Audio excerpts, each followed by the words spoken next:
Sometimes the best parts of a movie make up for the parts that lag a little. And sometimes they don't have to, because even the lesser parts are so well done. This is a Drafthouse Diary for Thursday, May 8th, 2025, when I went to the Alamo Drafthouse at Sloan's Lake to see Michael B. Jordan in Ryan Coogler's Sinners. This is a movie about ways of responding to horrible situations. It takes place in 1932 Mississippi, a place where brutal racism and Jim Crow laws gave black people very few ways to make their way out of oppression and poverty. Michael B. Jordan plays twins who found one way out, and that was through violence. First in the Great War, and later working for mobsters in gangland Chicago, where violence could be turned into money. The Mississippi to which they return is a place where, for others, desperation gave way to different means of escape, at least spiritual, if not physical. Music and magic. And the movie makes it very clear how closely these things are related. It makes explicit the power of music to transcend time, to transcend limitations. It also makes explicit the fact that this magical power of music has a darker side.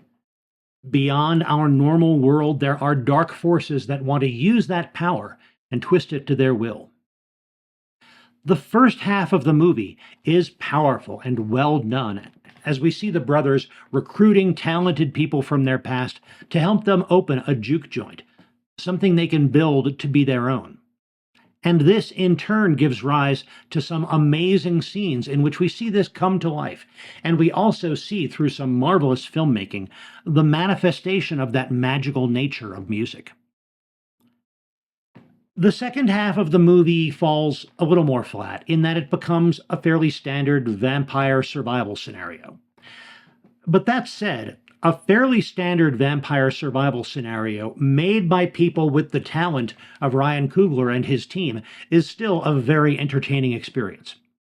After its final resolution, the movie goes through a few too many endings, but I'm not sure I would want to do away with any of them. And if you like blues, there is some amazing blues to be heard in this movie, including performances by Miles Catton, as well as an epilogue performance by Buddy Guy. Now I want to tell you about the rest of my trip to the Alamo, but first, if you're enjoying this Drafthouse Diary, please click that like button, and if you want more of these as they come out, click subscribe. As for the Alamo pre-show, I missed the first 10 minutes or so, and that was my fault, not the Alamo's. But what I saw included some solid blues performances, a trailer for the TV version of Stephen King's vampire opus, Salem's Lot, and a Saturday Night Live sketch featuring Michael B. Jordan as a very sinister version of Jake from State Farm. Also, there was a segment of the Alamo's fascinating, ongoing mini-documentary series, Horror Noir, about black horror cinema. I did get some food at this visit. I got their chips and queso with the addition of Shiner chili, which is something on their new menu. This was very good, and the chili makes it a bit more of a meal. The service was good. It almost always is at Sloan's Lake. The audience could have been better. I came close to raising a card about noise for the second time in my life. I probably should have, but by the time I finally began to lose my patience, it was pretty late into the movie anyway. But that did not detract from what a good movie this was, and it did not detract from the overall experience. Thank you for joining me for this Drafthouse Diary. I'll be back soon with more.